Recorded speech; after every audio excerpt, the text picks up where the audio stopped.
ಎಲ್ಲರಿಗೂ ನಮಸ್ಕಾರ. Amitha's kitchen and life ಸ್ಟೈಲಿಗೆ ಸ್ವಾಗತ.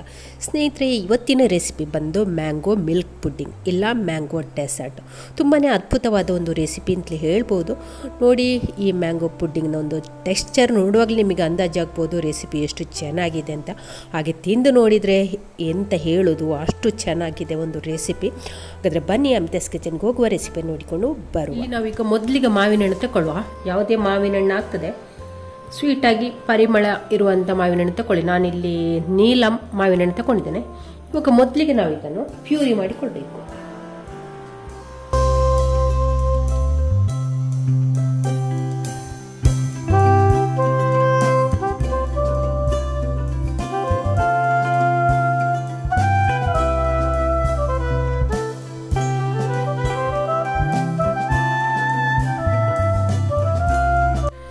ಇನ್ನು ಇದನ್ನು ನಯವಾಗಿ ಪೇಸ್ಟ್ ಮಾಡಿಕೊಂಡು ಬರುವ. ಇಲ್ಲಿ ಇವಾಗ ಮಾವಿನ ಹಣ್ಣಿನ ಪೇಸ್ಟ್ ರೆಡಿ ಆಯಿತು. ಇವಾಗ ಇದನ್ನೊಂದು ತವಕ್ಕೆ ಹಾಕಿಕೊಳ್ಳುವ. ಅರ್ಧ ಕಪ್ಪಿನಷ್ಟು ಮಾವಿನ ಹಣ್ಣಿನ ಪಲ್ಪ್. ನಾವು ಯಾವುದೇ ಒಂದು ಕಪ್ಪನ್ನು ತಗೊಂಡ್ರೆ ಅದೇ ಕಪ್ಪನ್ನು ಹಿಡ್ಕೊಂಡು ಅಳತೆ ಮಾಡಿಕೊಂಡ್ರೆ ಆಯಿತು. ಈ ಕಪ್ಪಲ್ಲಿ ಅರ್ಧ ಕಪ್ಪಿನಷ್ಟು ಮಾವಿನ ಹಣ್ಣು ಪ್ಯೂರಿ ಉಂಟು. ಹಾಗೆ ಇದರಲ್ಲಿ ಒಂದು 1/4 ಕಪ್ಪಿನಷ್ಟು ಸಕ್ಕರೆಯನ್ನು ತಗೊಂಡಿದ್ದೇನೆ. 1/4 ಕಪ್ ಅಂದರೆ ಸುಮಾರು 4 ರಿಂದ 5 ಟೇಬಲ್ ಸ್ಪೂನ್ ಅಷ್ಟು. ಅಂದರೆ ಸ್ವೀಟ್ ಜಾಸ್ತಿ ಬೇಕಂತಿದ್ರೆ ಜಾಸ್ತಿ ಹಾಕ್ಕೊಳ್ಬೋದು. ಒಂದು 4 ಟೇಬಲ್ ಸ್ಪೂನ್ನಷ್ಟು ಸಕ್ಕರೆ ಹಾಕಿ ಚೆನ್ನಾಗಿ ಮಿಕ್ಸ್ ಮಾಡುವ. ಈಗ ಮಾವಿನ ಹಣ್ಣು ತಗೊಂಡ ಕಪ್ಪಲ್ಲಿ 1 ಕಪ್ಪು ನೀರನ್ನು ಫಸ್ಟಿಗೆ ಹಾಕ್ತಾ ಇದ್ದೇನೆ.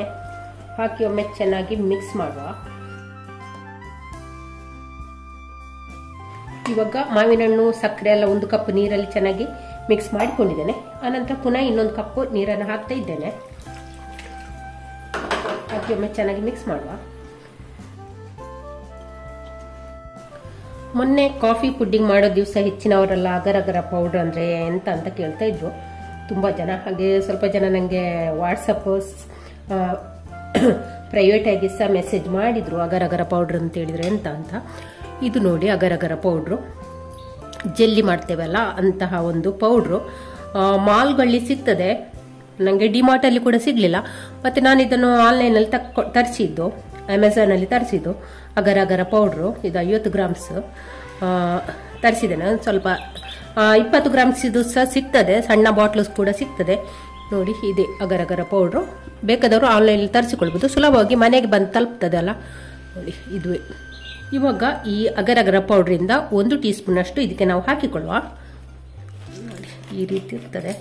ಹೀಗೆಲ್ಲೇ ಸೀಲ್ಡ್ ಆಗಿರ್ತದೆ ನೋಡಿ. ಹೀಗೆ ಇದರಿಂದ 1 ಟೀ ಸ್ಪೂನ್ ಅಷ್ಟು ಈಗ ತೆಕ್ಕೊಳ್ಳುವ ನಾವು.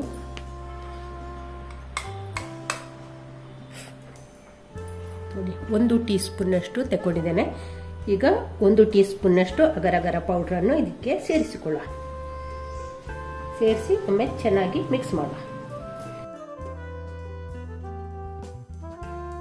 ಇಲ್ಲಿ ಅಗರ ಅಗರ ಪೌಡರ್ ಎಲ್ಲ ಹಾಕಿ ಸಕ್ಕರೆ, ಮಾವಿನ ಹಣ್ಣಿನ ಪಲ್ಪು ಎಲ್ಲ ಚೆನ್ನಾಗಿ ಮಿಕ್ಸ್ ಆಗಿದೆ. ಇನ್ನು ಇದನ್ನು ನಾವು ಸ್ಟವ್ ಮೇಲೆ ಇಟ್ಟುಕೊಳ್ಳುವ. ಇವಾಗ ನಾನು ಇದನ್ನು ಸ್ಟವ್ ಮೇಲೆ ಇಟ್ಟಿದ್ದೇನೆ. ಇನ್ನು ಇದನ್ನು ಕೈ ಬಿಡದೆ ಒಂದು 5 ನಿಮಿಷ ಬೇಯಿಸಿಕೊಳ್ಳುವ.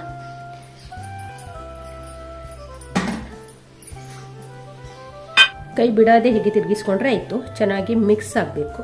ನೋಡಿ, ಚೆನ್ನಾಗಿ ಕುದಿ ಬರ್ತಾ ಉಂಟು. ಕುದಿ ಬಂದ ನಂತರ ಒಂದು 5 ನಿಮಿಷ ಆಯಿತು. ಇಷ್ಟಾದರೆ ಸಾಕು. ನೋಡಿ, ಚೆನ್ನಾಗಿ ಕುದೀತಾ ಉಂಟು. ನೋಡಿ, ಬೆಂಕಿಯನ್ನು ಮೀಡಿಯಂ ಫ್ಲೇಮಲ್ಲಿ ಇಟ್ಕೊಂಡು ಕುದಿಸ್ಕೊಂಡ್ರೆ ಆಯಿತು. ಒಮ್ಮೆಗೆ ಹೈ ಫ್ಲೇಮಿಗೆ ಇಡಬೇಡಿ. ನೋಡಿ, ಇಷ್ಟಾದರೆ ಸಾಕು. ಚೆನ್ನಾಗಿ ಕುದೀತಾ ಉಂಟು. ಈಗ ಸ್ಟವ್ ಆಫ್ ಮಾಡಿಕೊಂಡೆ. ಇನ್ನು ಡೈರೆಕ್ಟಾಗಿ ಇದನ್ನು ನಮ್ಮ ಒಂದು ಇದಕ್ಕೆ ಬೌಲಿಗೆ ಹಾಕಿಕೊಳ್ಬೋದು. ನಾನಿಲ್ಲಿ ಒಂದು ಸ್ಟ್ರೈನರ್, ನಾನು ಇದನ್ನು ಸೋಸಿಕೊಂಡು ಹಾಕ್ತೇನೆ. ಅಂದರೆ ಸ್ವಲ್ಪ ಚೆನ್ನಾಗಿ ಕಾಣ್ತದೆ ಅಂತ ಸೋಸಿಕೊಂಡು ಹಾಕಿಕೊಳ್ತಾ ಇದ್ದೇನೆ. ನೀವು ಬೇಕಾದರೆ ಡೈರೆಕ್ಟಾಗಿ ಬೌಲಿಗೆ ಹಾಕಿಕೊಳ್ಬೋದು.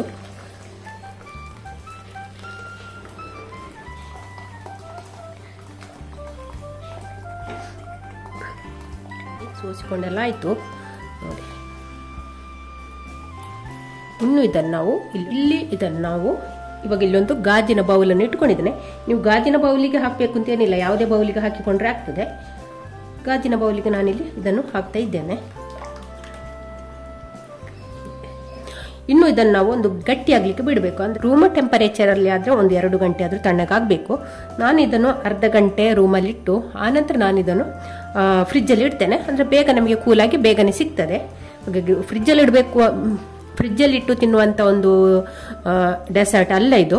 ನಾವು ಅಂತೆಯೇ ರೂಮ್ ಟೆಂಪರೇಚರ್ ಅಲ್ಲಿ ಇಟ್ಟುಕೊಂಡು ಮಾಡಿಕೊಳ್ಬಹುದು. ಫ್ರಿಜ್ ಇಲ್ಲದವರು ಕೂಡ ಇದನ್ನು ಮಾಡಿಕೊಳ್ಬಹುದು, ಏನು ತೊಂದರೆ ಇಲ್ಲ. ಇನ್ನು ಇದನ್ನು ನಾವೀಗ ಪೂರ್ತಿ ತಣ್ಣಗಾಗಲಿಕ್ಕೆ ಬಿಡುವ. ಇಲ್ಲಿ ಇವಾಗ ನಮ್ಮ ಮ್ಯಾಂಗೋ ಜೆಲ್ಲಿ ಗಟ್ಟಿಯಾಗಿದೆ. ಸುಮಾರು 1.5 ಗಂಟೆ ಆಗಿದೆ. ನಾನು ಇದನ್ನು ಅರ್ಧ ಗಂಟೆ ಹೊರಗಿಟ್ಟು 1 ಗಂಟೆ ಫ್ರಿಜ್ಜಲ್ಲಿ ಇಟ್ಟಿದ್ದೆ. ಇವಾಗ ನಾವು ಇದನ್ನು ಕಟ್ ಮಾಡಿಕೊಳ್ಬೇಕು. ಸೈಡಿಂದೆಲ್ಲ ಬಿಡಿಸಿಕೊಳ್ಳುವ.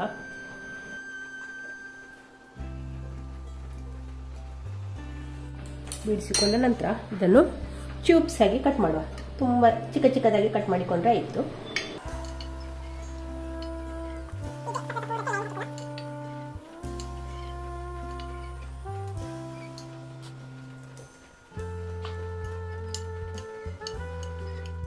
ಇವಾಗ ಇಲ್ಲಿ ಕಟ್ ಮಾಡಿಕೊಂಡೆಲ್ಲ ಆಯಿತು. ಇನ್ನು ಇದನ್ನು ಸಣ್ಣ ಮಾಡಿಕೊಂಡಾಯಿತು. ಕಟ್ ಮಾಡಿ ನೋಡಿ, ಈ ರೀತಿ ಕ್ಯೂಬ್ಸ್ ಆಗಿ ನೋಡಿ, ಈ ರೀತಿ ಕ್ಯೂಬ್ಸ್ ಆಗಿ ಮಾಡಿಕೊಂಡಿದ್ದೇನೆ. ಇನ್ನು ನಾನು ಒಂದು ಪ್ಯಾನ್ ತಗೊಂಡಿದ್ದೇನೆ. ಅದಕ್ಕೆ ಈಗ ಈ ಕಪ್ಪಲ್ಲಿ 240 ml ಈ ಕಪ್ಪಲ್ಲಿ ಹಾಲನ್ನು ಹಾಕ್ತಾ ಇದ್ದೇನೆ. 2 ಕಪ್ಪಿನಷ್ಟು ಹಾಲನ್ನು ಹಾಕುವ. ಹಾಲು ಯಾವಾಗಲೂ ದಪ್ಪನೇ ಇರಬೇಕು. ಇಲ್ಲಿ ನಾನು ನಂದಿನಿ ಹಾಲನ್ನು ತಗೊಂಡಿದ್ದೇನೆ. 2 ಕಪ್ ಹಾಲು ಹಾಕಿದ್ದೇನೆ. ಇಲ್ಲಿ ನೋಡಿ 2 ಕಪ್ ಹಾಲು ಹಾಕಿ ಬಿಸಿ ಆಗ್ಲಿಕ್ಕೆ ಇಟ್ಟಿದ್ದೇವೆ. ಹಾಲು ಬಿಸಿಯಾಗಿದೆ. ಈಗ ನಾನೊಂದು 4 ಟೇಬಲ್ ಸ್ಪೂನ್ ಅಷ್ಟು ಸಕ್ಕರೆಯನ್ನು ಇದಕ್ಕೆ ಹಾಕ್ತಾ ಇದ್ದೇನೆ. ಇಲ್ಲಿ ಕೂಡ ಅಷ್ಟೇ, ಸ್ವೀಟ್ ನಿಮ್ಮ ಸ್ವೀಟಿಗೆ ಅನುಸಾರವಾಗಿ ಹಾಕಿಕೊಳ್ಳಿ. ಜಾಸ್ತಿ ಸ್ವೀಟ್ ಬೇಕು ಅಂತಿದ್ರೆ ಹಾಕಿಕೊಳ್ಬಹುದು. ನಾನಿಲ್ಲಿ ಒಂದು 4 ಟೇಬಲ್ ಸ್ಪೂನ್ ಅಷ್ಟು ಸಕ್ಕರೆಯನ್ನು ಹಾಕಿಕೊಂಡೆ. ಹಾಕಿ ಸಕ್ಕರೆ ಚೆನ್ನಾಗಿ ಕರಗಲಿ. ಇಲ್ಲಿ ಈಗ ನಾನು ಹಾಲಿಗೆ ಒಂದು ಸ್ವಲ್ಪ ಫುಡ್ ಕಲರ್ ಹಾಕ್ತಿದ್ದೇನೆ. ಹಾಕದೇ ಇರ್ಬೋದು, ಹಾಕಿದ್ರೆ ಒಂದು ಸ್ವಲ್ಪ ಚೆನ್ನಾಗಿ ಕಾಣ್ತದೆ. ಲೈಟ್ ಯೆಲ್ಲೋ ಬರಲಿ, ಸ್ವಲ್ಪ ಲೈಟಾಗಿ ಯೆಲ್ಲೋ ಕಲರ್ ಕಾಣಲಿಕ್ಕೆ ಬೇಕಾಗಿ ಇಲ್ಲೊಂದು ಸ್ವಲ್ಪ ಹಾಕ್ಕೊಂಡಿದ್ದೇನೆ. ಫುಡ್ ಕಲರ್ ಹಾಕಬೇಕು ಅಂತಿಲ್ಲ, ಸ್ಕಿಪ್ ಮಾಡ್ಬೋದು. ಬೇಕು ಅಂತಿದ್ರೆ ಹಾಕ್ಕೊಳ್ಬೋದು. ಬೇಕು ಅಂತ ನೋಡಿ, ಇಲ್ಲಿ ಹಾಲು ಚೆನ್ನಾಗಿ ಕುದಿ ಬರ್ತಾ ಉಂಟು. ಈಗ ನಾವು ಇದಕ್ಕೆ ಅಗರ ಅಗರ ಪೌಡ್ರನ್ನು ಹಾಕ್ತಾ ಇದ್ದೇನೆ. 1 ಟೀ ಸ್ಪೂನ್ ಅಷ್ಟು ಅಗರ ಅಗರ ಪೌಡ್ರನ್ನು ಹಾಕಿಕೊಳ್ಳುವ. ನೋಡಿ, 1 ಟೀ ಸ್ಪೂನ್ ಅಷ್ಟು ಅಗರ ಅಗರ ಪೌಡ್ರನ್ನು ಹಾಕಿ ಒಮ್ಮೆ ಚೆನ್ನಾಗಿ ಮಿಕ್ಸ್ ಮಾಡುವ.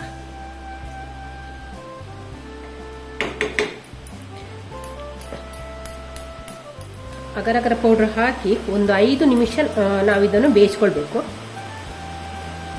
ಇದು ಇವಾಗ ಆಯ್ತು. ಸ್ಟವ್ ಆಫ್ ಮಾಡ್ತಾ ಇದ್ದೇನೆ. ಇಲ್ಲೊಂದು ಗಾಜಿನ ಬೌಲನ್ನು ಇಟ್ಕೊಂಡಿದ್ದೇನೆ. ಇಲ್ಲಿ ಈ ಮ್ಯಾಂಗೋ ಕ್ಯೂಬ್ಸ್ ಅನ್ನು, ಮ್ಯಾಂಗೋ ಜೆಲ್ಲಿಯನ್ನು ಈ ಬೌಲಿಗೆ ಹಾಕಿಕೊಳ್ಳುವ.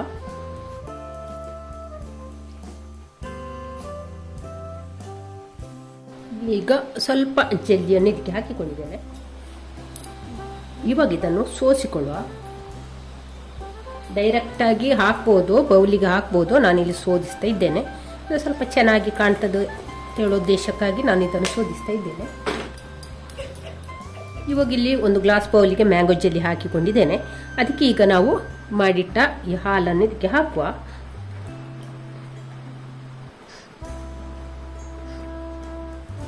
ಹಾಕಿ ಉಳಿದಂತ ಕ್ಯೂಬ್ಸ್ ಅನ್ನು ಕೂಡ ಮೇಲಿಂದ ಹಾಕಿಕೊಳ್ಳುವ.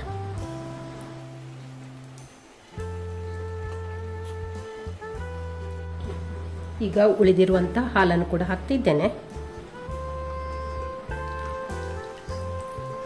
ಹಾಕಿ ಒಮ್ಮೆ ಚೆನ್ನಾಗಿ ಒಮ್ಮೆ ಸೆಟ್ ಮಾಡುವ ಇದನ್ನು.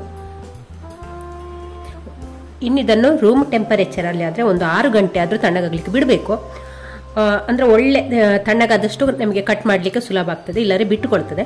ಫ್ರಿಜ್ ಅಲ್ಲಿ ಆದ್ರೆ ಒಂದು ಹೊರಗೆ 1 ಗಂಟೆ ಇಟ್ಟು ಆನಂತರ ಫ್ರಿಜ್ ಅಲ್ಲಿ 1 ರಿಂದ 2 ಗಂಟೆ ಇಟ್ಟು ಪೂರ್ತಿ ತಣ್ಣಗಾದ ನಂತರ ಇದನ್ನು ಕಟ್ ಮಾಡಿಕೊಳ್ಬಹುದು. ಇವಾಗ ನಾನು ಇದನ್ನು ತಣ್ಣಗಾಗ್ಲಿಕ್ಕೆ ಬಿಡುವ. ಇಲ್ಲಿ ನಮ್ಮ ಮಿಲ್ಕ್ ಮ್ಯಾಂಗೋ ಪುಡ್ಡಿಂಗ್ ತಣ್ಣಗಾಗ್ಲಿಕ್ಕೆ ಬಿಟ್ಟು ಸುಮಾರು 6 ಗಂಟೆ ಆಯಿತು. ಇವಾಗ ಇದನ್ನು ನಾನು ಕಟ್ ಮಾಡಿಕೊಳ್ತಾ ಇದ್ದೇನೆ. ಫಸ್ಟಿಗೆ ಇದರ ಸೈಡ್ಸ್ ಅಲ್ಲಿ ಬಿಡಿಸಿಕೊಳ್ಳುವ.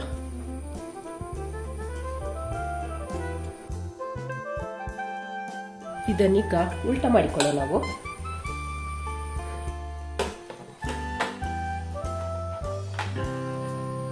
ವಾವ್, ನೋಡಿ ಎಷ್ಟು ಚೆನ್ನಾಗಿ ಬಂದಿದೆ ನೋಡಿ ನಮ್ಮ ಮ್ಯಾಂಗೋ. ನಾವು ಕಟ್ ಮಾಡಿಕೊಳ್ಳುವ. ಇವಾಗ